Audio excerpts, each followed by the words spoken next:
Sa video na ito mga ka-dreamers, andito na naman tayo sa ating pangunahing daily routine. Yan, bago magsaka, titingnan yung ating mga taan dito sa ilog na ito.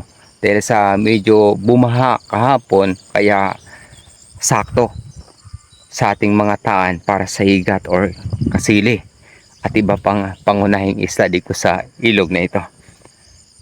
We pray, sana magkaroon tayo ng pang-almusal, ulam ngayong umaga na ito.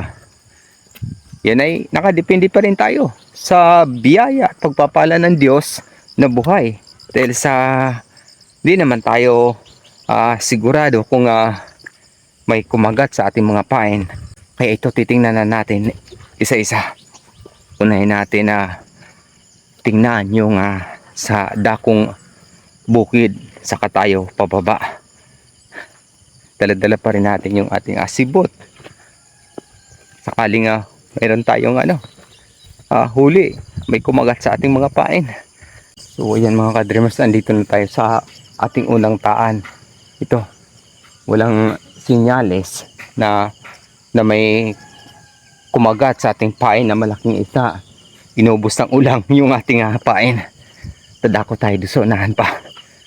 Dito na rin tayo sa pangalawang taan natin. Pero sa pagkakataong ito mga ka-dreamers, kukunin natin yung ating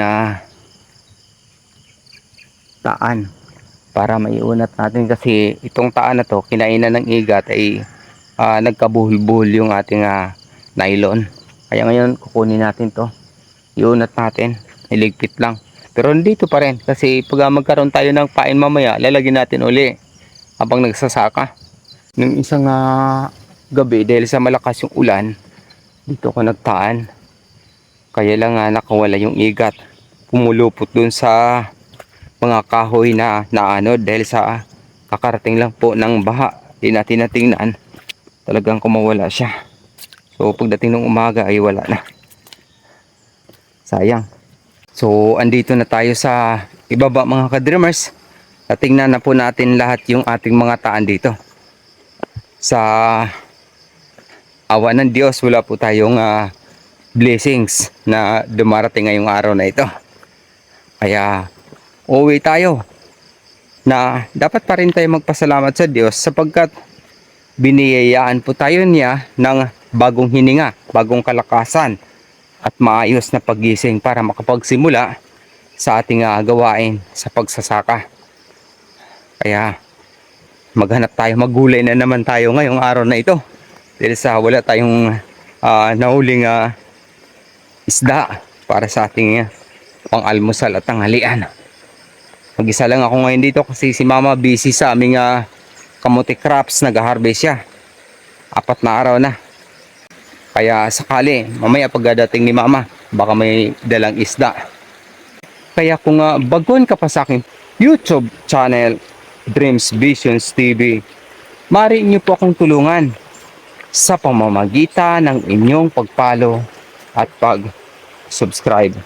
At sa hinaharap sa aking mga pangitayang panaginip ayon sa Biblia, mga tanda at kababalaghan bago ang dakilang araw ng Panginoong Jesucristo. Hanggang sa muli, maraming salamat sa pakikinig at pag-subscribe. Papuri sa Diyos, sa ngalan ng Ama, ng Anak, at ng Espiritu Santo. Amen. God bless. Thank you Lord. Thank you Lord sa bagong hininga at bagong kalakasan para sa araw na ito. God bless.